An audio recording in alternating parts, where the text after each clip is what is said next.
Sa malupit na ulan ng buhay, tila bagyong dumadapo ang mga pagsubok na nagbibigay buhay sa ating landas.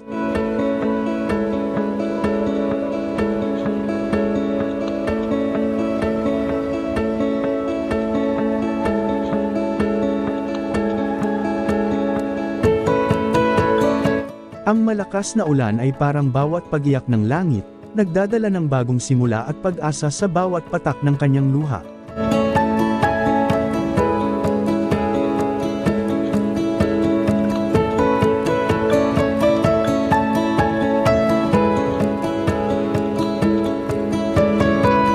Sa bawat tilamsik ng ulan, muling bumabalot ang mundo ng misteryo at lihim na nagbubukas ng mga pinto ng ating pag-unlad.